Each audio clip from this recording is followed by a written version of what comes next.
texto vai nos dizer que no primeiro dia da semana, que nós conhecemos como o domingo, se reuniram os discípulos para partir o pão. Então isso me leva a entender, pastor, que era um culto de Santa Ceia. E Paulo começou a ministrar a palavra e prolongou a palavra até a meia-noite. Mas o que me chama a atenção no texto é que tinha um jovem chamado Eutico assentado numa janela.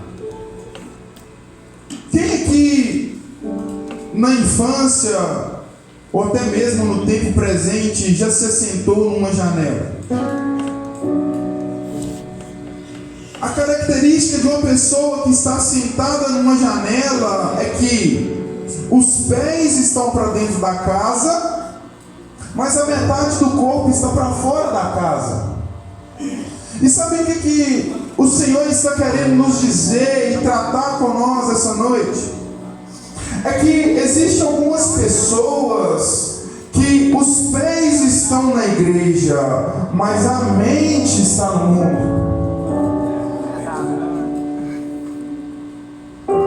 Algumas pessoas estão com os pés aqui dentro, mas estão preocupadas com as coisas que estão lá no mundo. Tem pessoas que vêm para o culto já contando a hora de ir embora. Tem pessoas que vêm para o culto pensando na janta que tem que fazer depois que o culto acabar. Tem pessoas que vêm para o culto pensando no que vai fazer no dia seguinte. Só que o Senhor Ele nos chamou para nos entregarmos a Ele de corpo, alma e espírito. Aleluia! O Senhor nos chamou para nos entregarmos a Ele de corpo, alma e espírito, não pela metade. E o problema da nossa geração hoje, pastor, nós podemos ir nos hospitais, nos UPAs, que nós vamos ver um grande número de crise de ansiedade. Mas por que crise de ansiedade?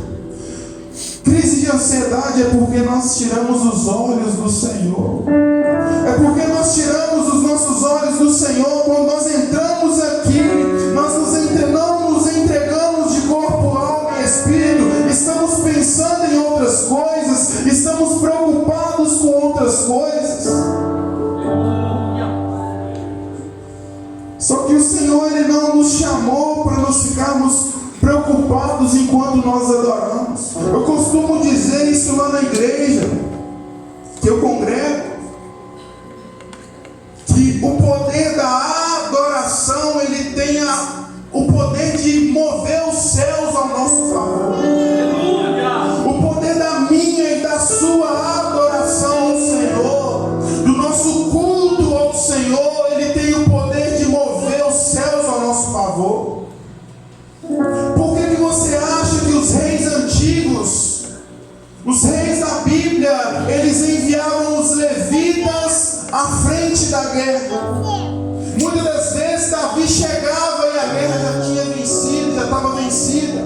Porque quando nós adoramos, enquanto nós adoramos, os céus lutam ao nosso favor.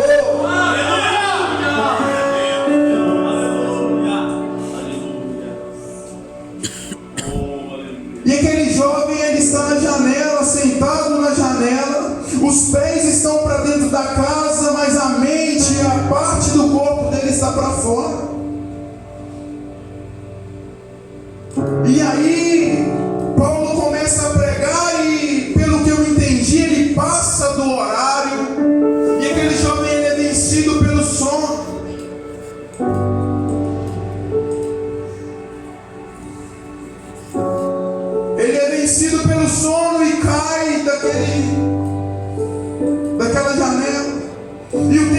vai dizer que era do terceiro andar, e quando eles levantam ele já estava morto.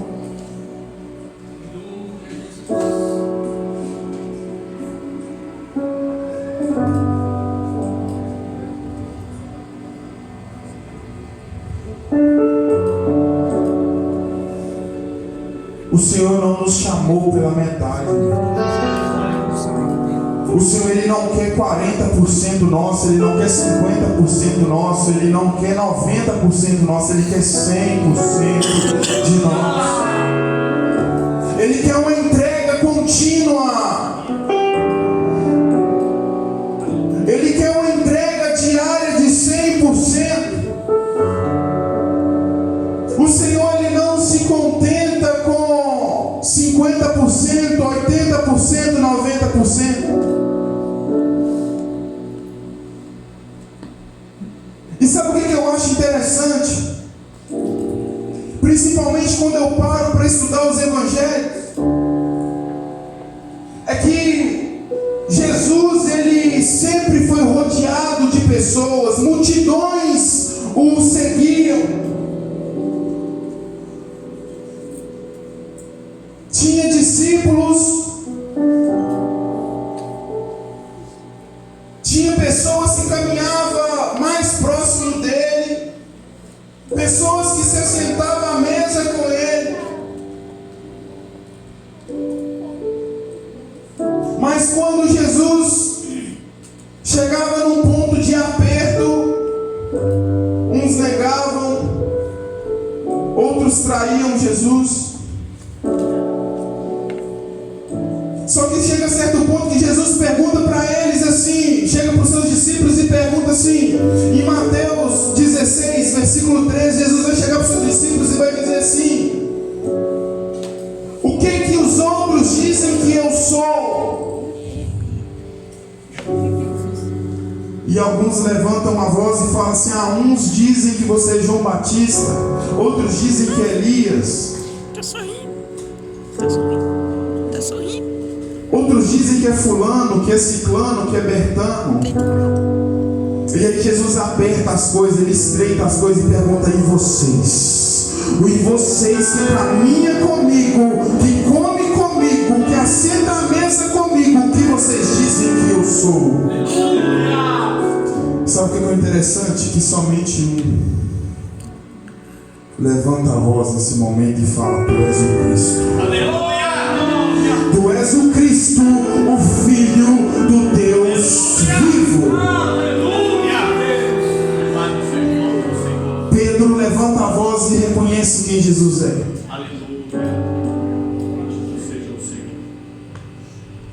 Mas todos andavam com ele, todos se sentavam à mesa com ele, todos comiam com ele. Mas porque na hora de reconhecer quem ele é, porque só apenas um teve coragem de levantar a voz e dizer: tu és o Cristo, o Filho do Deus vivo.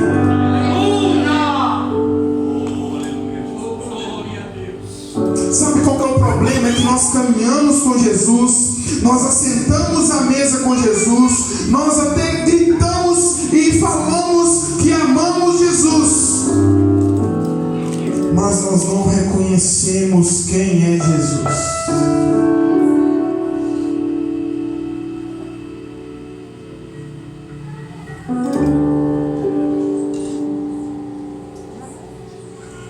Mas sabe o que eu acho interessante? É que Jesus, ele não tem um nome definido. Algumas vezes ele se apresenta como Jeová Jireh, Jeová Rafá, Yeshua, Yahvé. Mas de todos esses nomes, o que me chama a atenção é Yahvé. Porque a tradução de Yahvé significa eu sou. Mas como assim eu sou?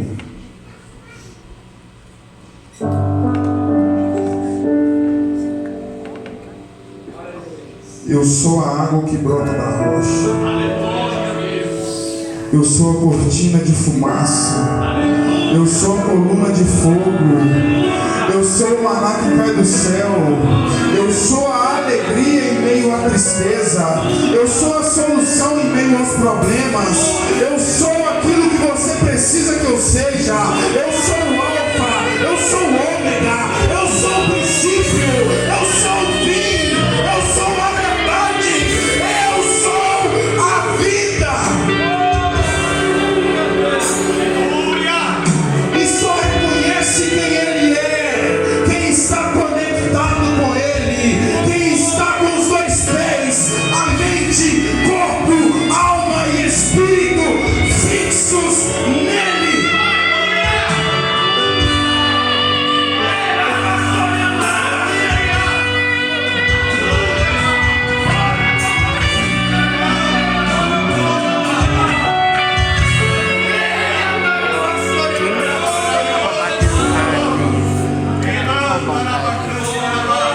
Eu sou a calmaria em meio à tempestade. Ora, vassoura.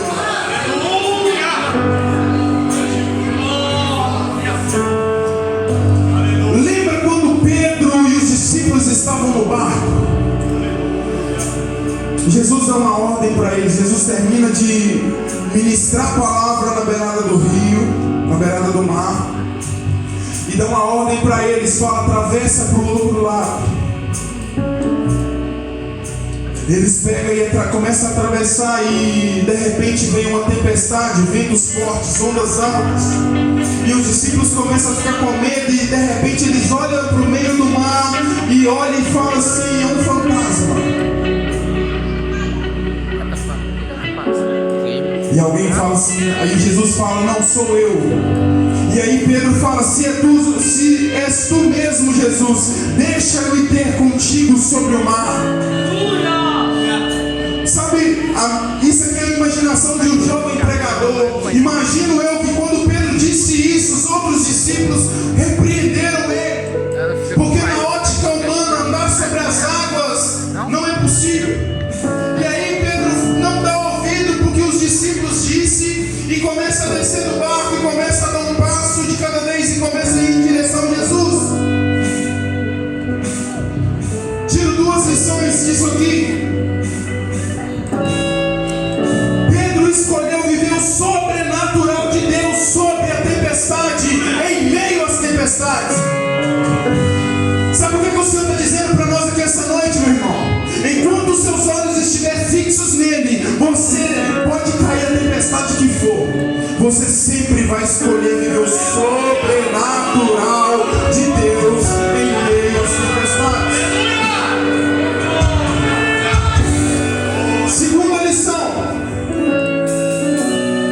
enquanto os olhos de Pedro estavam fixos em Jesus, ele estava caminhando naturalmente sobre a água. Só que quando ele começou a desviar os olhos e perceber a tempestade que estava à sua volta, ele começa a afundar.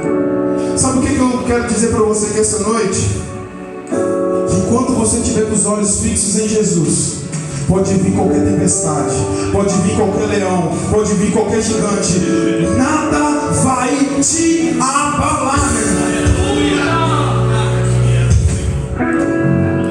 Só que a partir do momento que nós ficamos como aquele jovem Eutico, na janela, com os pés dentro, mas a mente fora, com os pés dentro, mas os olhar fora, nós começamos a afundar. Sabe por quê? Porque a nossa esperança começa a ser abalada. Porque nós começamos a pensar com a mente racional e não a espiritual. Porque nós começamos a enxergar a lógica humana, mas não o sobrenatural de Deus. Às vezes nós estamos afundando e os céus gritando na sua direção, falando: ei, olha para mim, olha para cá, ei, me adora, entrega a sua adoração, entrega o teu louvor, entrega a tua oração, que eu vou lutar por você. E nós nos preocupando com as tempestades do mundo. passar na prova da faculdade, nós nos preocupamos se vai pagar o financiamento do carro, nós nos preocupamos se vai pagar o financiamento da casa, nós nos preocupamos se vai pagar a escola dos nossos filhos, mas o céu está só gritando: ei, só me adora, só me adora, só me adora, só me adora.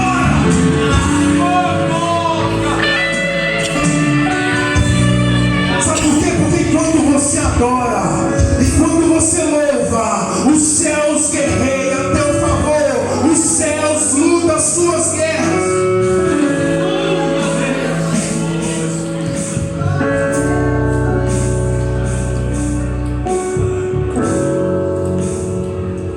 Posso contar um testemunho?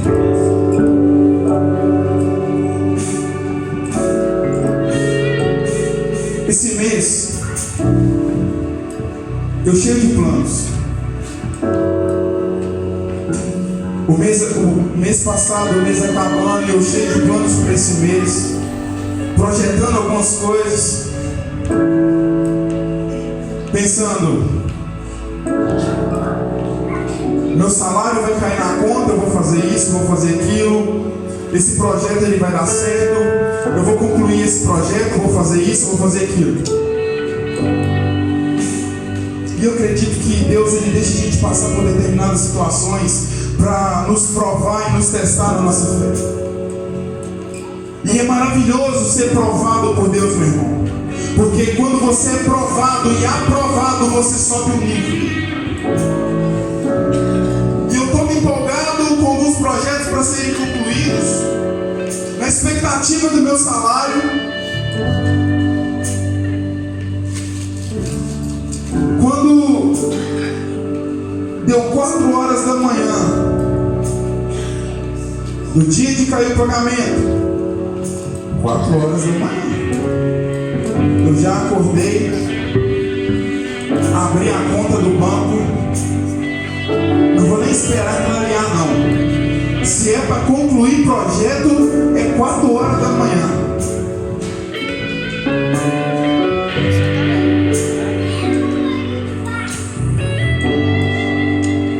Meu pagamento veio R$1.000 a menos do que deveria vir. Eu olhei para a conta assim, me bateu um desespero. Confesso, me bateu um desespero. Eu falei: o que eu vou fazer, Senhor?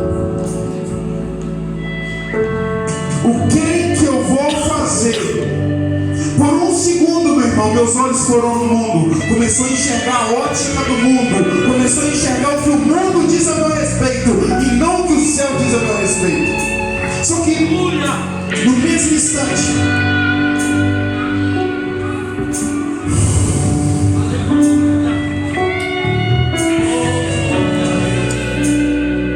eu lembrei do que o salmista disse: eu elevo os meus olhos para os montes.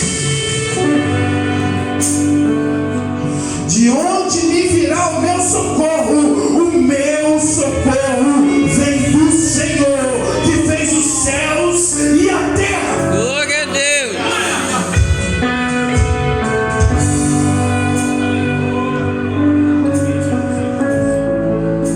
Ainda que a figueira não floresça, ainda que não haja fruto na vide, todavia eu me alegrarei no meu Senhor.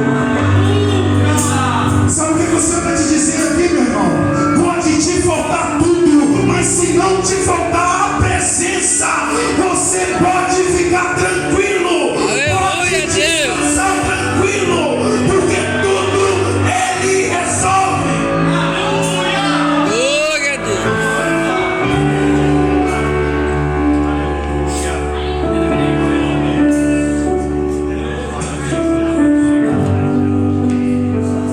Na mesma semana, aconteceram algumas coisas, apareceram alguns serviços.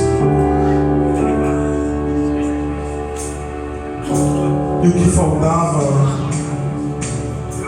o Senhor trouxe a provisão. O que faltava, o Senhor trouxe a provisão.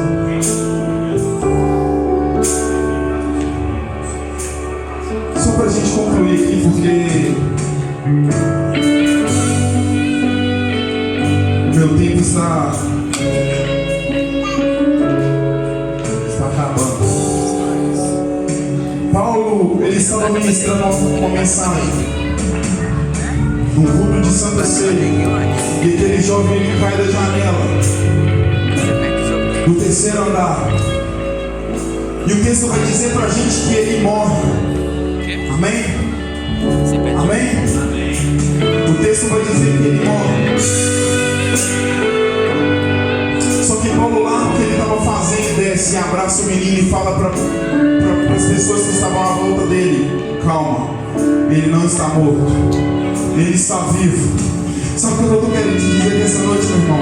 O Senhor me trouxe aqui para te dizer que você que parou, eu não sei, eu não te conheço, eu não sei da sua vida, eu não sei como está a sua vida na sua casa, a vida no seu trabalho, a sua vida espiritual, mas você que parou